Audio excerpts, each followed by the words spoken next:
文明を求めた明治の日本岩倉使節団の旅、これから、後半のお話に移ってまいります。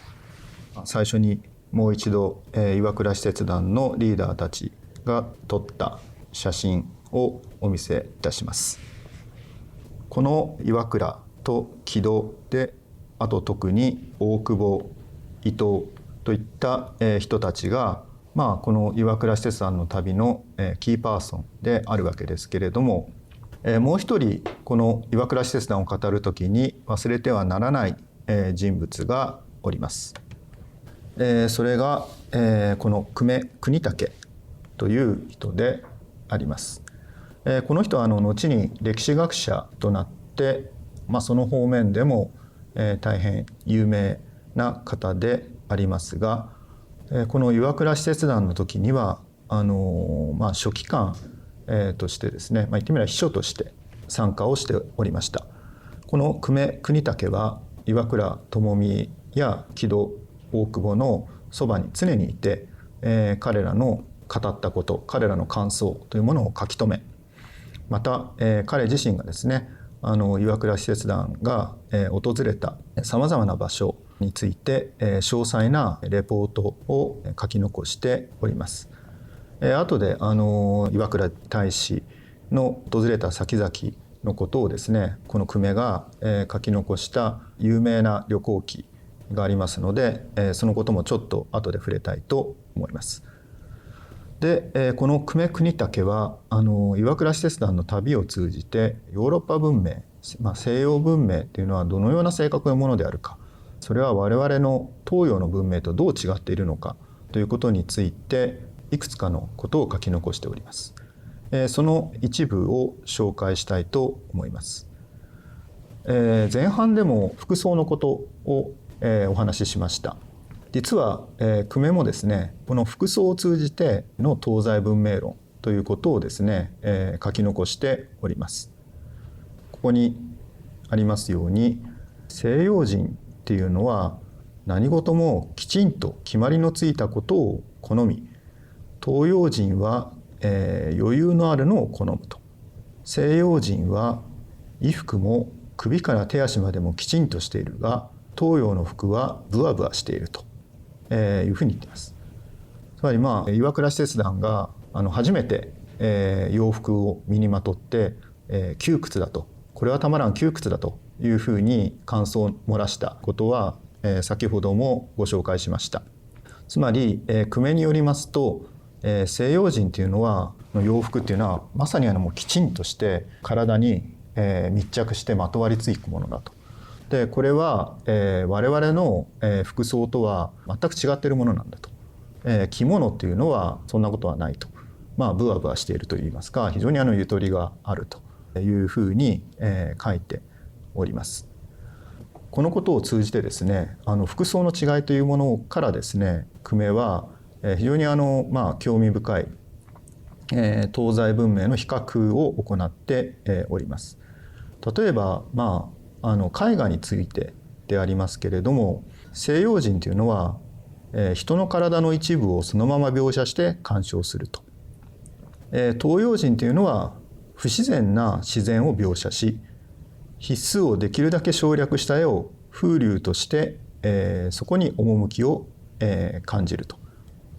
これは東洋と西洋の、自然観の違いによるものだろうというふうにも書いて、おります。つまり西洋の絵画っていうものはですね、人の体の一部だとか、とにかく、自然の風景とかそういったものをですね、きちんと描き出すと。それに対して東洋人っていうものは、むしろぼかして描く、そこにむしろ風流を感じるというふうなことを述べております。私は美術史の専門ではないのですけれども、例えば西洋において、写実主義というムーブメントがありました。これなどギュスターブ・クールベというフランスの有名な画家がその急先鋒代表的な画家だと言われておりますけれども、そのクールベの描いた絵、これなどはまさにですね、あった通りを忠実に描き出すということが伺われる絵であります。それに対して例えば久米の念頭にあったのはこういった日本の水墨画松林を描くけれどもこのように、ぼかして描くそういう古典の境地というものをですねかえってそれによって表現する、そういった自然観の違いというものが東西の文明の、違いなのだというふうなことを久米は、書いて、おります。これはあまりにちょっと単純化した考え方で、日本の中にも写実的な部分はあると思いますし、ヨーロッパもですねその後、印象派とかになるとぼかした画風というものが出てくるというふうに言われるわけで、はっきりとそういうふうに東と西で自然観がはっきりと違うと、すぐに言えるかどうかっていうのは、疑問な部分もあります。しかし服装を通じて、このようにですねヨーロッパっていうのは非常にピシッと物事に白黒をつける、それに対して東洋や日本っていうのはなんか曖昧な部分があると、そういうふうな観察をしたっていうのはなかなか面白いように思います。これが先ほどちょっとお話しした久米邦武の書いた「米欧回覧実記」という岩倉使節団の旅行記であります。本当に詳細にですねアメリカやヨーロッパ諸国で久米は自分が訪れた岩倉らと一緒に訪れた町やその町の細々とした景観や産業の在り方というものをですねレポートしております。一生懸命に西洋文明の写実主義に倣ってですねまだなかなか写真とか自由に使えない時代でありますので、一生懸命筆の力でヨーロッパ文明の実際というものをですね書き留めようとしたわけです。でこの米欧回覧実記の中で面白いことを彼は書いております。西洋文明というものはですね争いの文明なんだというふうに書いております。つまりこの西洋の地では常に戦争が起こっていると。ドンパチではないけれども、太平のつまり平和な、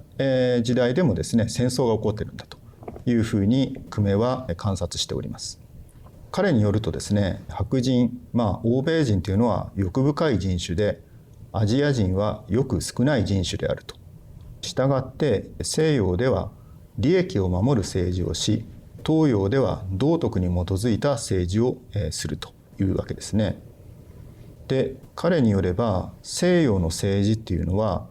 つまり自分たちの国の利益を追求する力と力の対決の場なんだというふうに言います。先ほど太平の戦争ということを言っているとも言いましたけれどもつまり平和な時においてもですね貿易という形で戦争が行われているんだと。つまりその国の利益と利益を交換するそこにおいてもですね非常に熾烈な戦略や戦術が展開してどれだけ多くの利益を取るかということで言ってみれば戦争状態なんだと久米は書いております。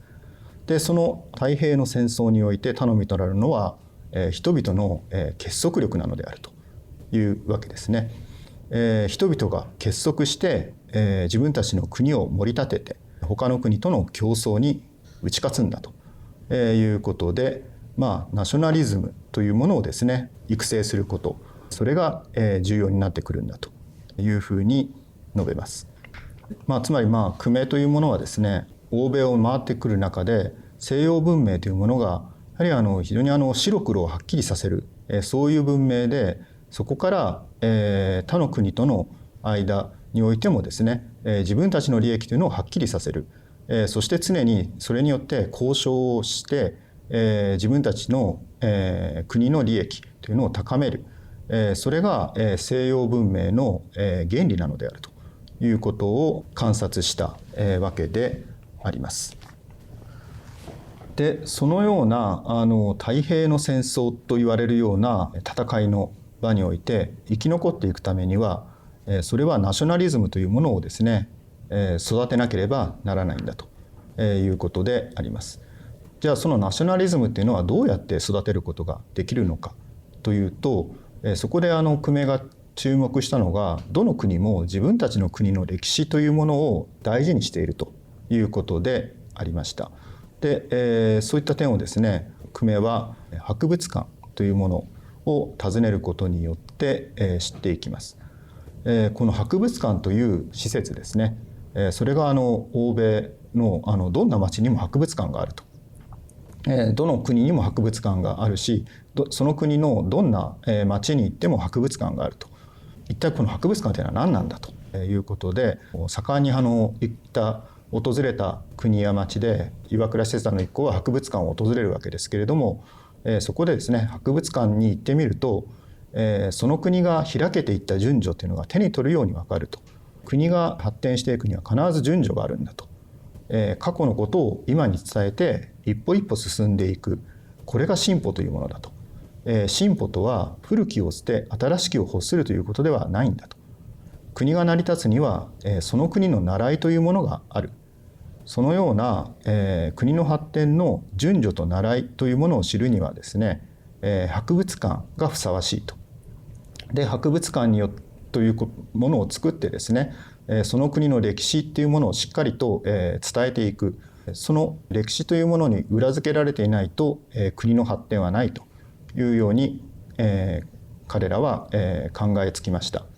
それがまたナショナリズムというもののベースにもなるんだということ。これが実は岩倉使節団がヨーロッパに実際に行ってみて学び取った非常に大きな成果でした。もう一つ日本を発つ前に岩倉使節団が頼みの綱としていたのが万国公法であったということをお話ししました。つまりヨーロッパの国々というのは万国公法に従って、行動してるんだと。だから我々も万国公法を学び取れば必ずや、欧米文明に認められるようになるというふうに考えていたわけですけれども、しかし、この点について認識を新たにせざるを得ないことに出会います。当時ヨーロッパで大変有名だった政治家、ドイツ帝国の宰相であったオットー・フォン・ビスマルクという人物と岩倉使節団はベルリンで会います。ベルリンでビスマルクが使節団を招いたパーティーにおいて行ったスピーチ、その中でビスマルクは万国公法なんか頼りにするものではないと。それよりももっと頼りになるのはその国の力なのだということを言うわけですね。そこにビスマルクのスピーチの引用を書いております。大国っていうものは自分の利益にならないと考えると万国公法なんかかなぐり捨てて兵力を振りかざすんだと。小国は条約や万国公法にすがりついて独立を守ろうとするが、大国の政略の前ではそれが叶わないということがままあるということで、万国公法にすがりつくっていうのは小国のやることであると。大国は万国公法に表面上は従うけれども、それが自分の利益にならないというふうに考えると、もうそんな万国公法なんかかなぐり捨ててですね、自分の利益を優先させるというふうに述べるわけであります。ビスマルクはそこから万国公法なんかを頼りにするという考え方を捨ててですね、まず国の実力、力を蓄えていく、それが重要なんだと。そういう富国強兵の政策を取るということが重要であるというふうに岩倉使節団に教え諭すことになります。以上のようにその国の歴史に立脚していること、そしてまた国の力を蓄えていくこと、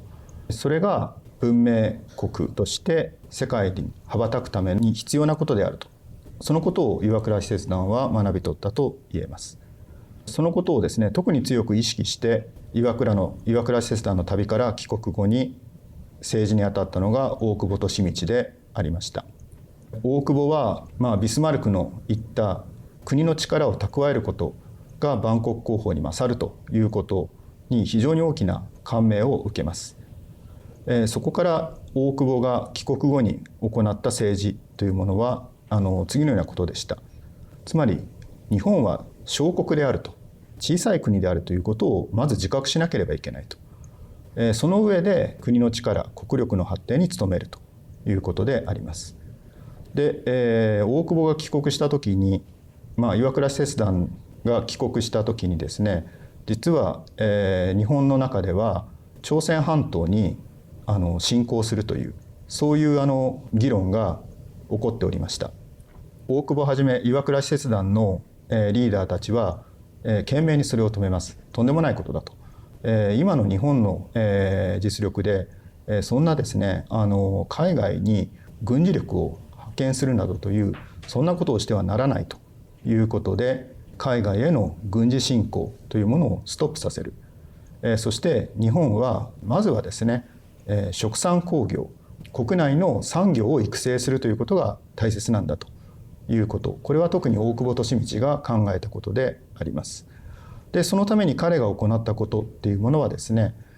まさに先ほど話した博物館を作るということもそうでありますし、日本各地で行われている産業振興のためのイノベーションの知恵というものをですね、集めて結ぶということでありました。ここに掲げてある写真というものはですね、明治10年1877年に大久保が企画した第1回内国官業博覧会というものでの参加者との集合写真であります。ちょっと小さいですけど、真ん中にいるこの人物が大久保利通であります。一番中央にいるのが大久保利通で、周りにいるのはこの博覧会に全国から集まった起業家の人たちなんですね。で、こういうふうに全国で新しい事業を起こそうとしている農業、商業、工業の人たちというものを集めて、彼らの知恵というものをですね結び合わせる、そのための催しというものを大久保は行い、それを日本の国力発展の礎にしようとしました。そこにあったのは、人の輪を作り出す、それこそが文明なのだという大久保の信念でありました。最後にちょっと皆さんに考えていただきたいことがあります。今この21世紀という時代にですね、岩倉使節団というものがあったらどうなるだろうということです。今世界ではいろんな形で分断と対立というものが進んでおります。以前ですね、20世紀の世紀末にサミュエル・ハンチントンという、これハーバード大学の有名な政治学の先生が文明の衝突という本を出して非常に騒がれたことがあります。ハンチントンは21世紀はさまざまな文明というものが立ち上がって、その文明間の衝突と対立が強まるというふうに予言を行いました。この予言というものはある意味で今の世界情勢を前にして当たっているような部分も強くあります。そういう意味で世界はハンチントンの罠にはまっていっているのかなとも危惧しております。でそれ以上にハンチントンが言ったことの中で一番我々が警戒しなければならないのは、ハンチントンはその中で日本文明というものはこれから埋没していくというふうに言っているわけなんですね。日本文明というのはあまりにも内側に閉じこもっていく。そのために日本は世界の他の文明との関係性が築けなくて埋没していくんだというふうに述べております。これは我々にとって非常に深刻なハンチントンの仕掛けた罠だと思えてなりません。確かにハンチントンが言うような部分はあるように思います。その一方でですね、日本には世界からさまざまな要望が来ております。ニーズがあります。例えばアジア、アフリカ諸国からは我々の国の開発の手助けをしてほしいという開発支援の声がいくつも寄せられております。また、世界を魅了しているさまざまな文化的コンテンツも持って、おります。漫画アニメだとか日本食だとか、そういうさまざまな文化を持っております。そういった日本に寄せられているニーズというものをですね、きちんと我々が真摯に受け止めて、今我々にできることは何か。岩倉使節団は文明を学習してそれを受容する旅を行いました。しかし21世紀の岩倉使節団というものはですね、その受け止めたものをですね、さらに世界に発信して世界の文明をつないでいく、そういう使命を持っているのではないかと私は思っておりますが、皆さんはどうお考えでしょうか。